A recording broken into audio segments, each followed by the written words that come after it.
Now, what does the Sherlock abbreviation stand for? The abbreviation stands for Specific High Sensitivity Enzymatic Reporter. And this technology can be used to see if there is a mutation in the DNA of the cancer, for example, or to determine which bacteria is logged into the body and how it fares with the resistance to antibiotics. So shortly, the medical applications of Sherlock is variable, can vary. And when it comes to sensitivity of the Sherlock, it is much more sensitive than the conventional ELISA immunological tests. It's ELISA,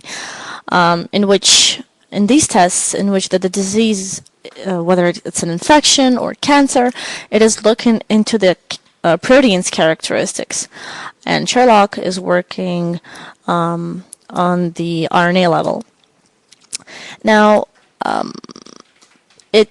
this method makes it possible, in other words, this method makes it possible to notice the danger when other methods are not seeing this danger coming up. Now, another good thing is that Sherlock does not require long and complex manipulations. The entire analysis itself can be performed on a piece of glass fiber paper, which keeps the nucleic acids on itself. And finally, a good thing is that it costs only 61 cents. And it is cheap.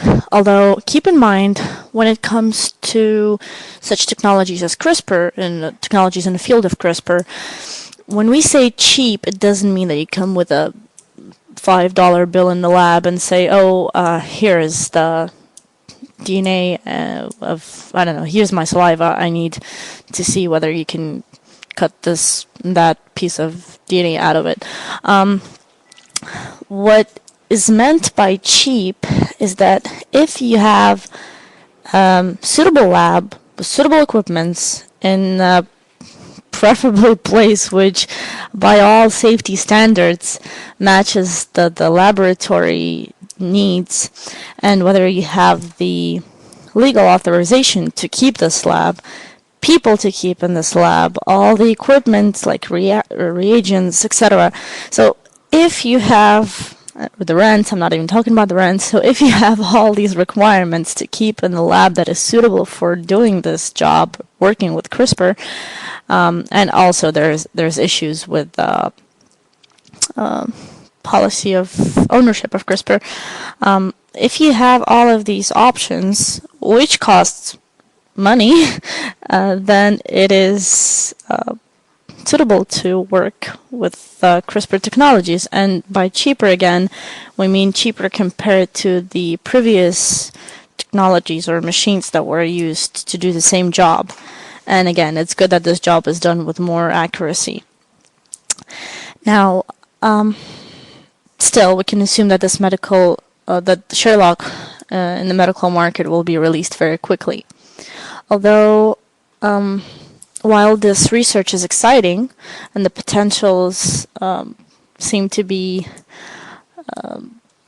working out, as the CRISPR gene editing platform offers significant options, there's an issue because the technology transference is difficult in any industry of science, field of scientific study, but particularly in this instance, since as I mentioned earlier, in addition to possible ownership issues related to some of the technologies used in developing Sherlock, the process is complex. So it is somewhat complex.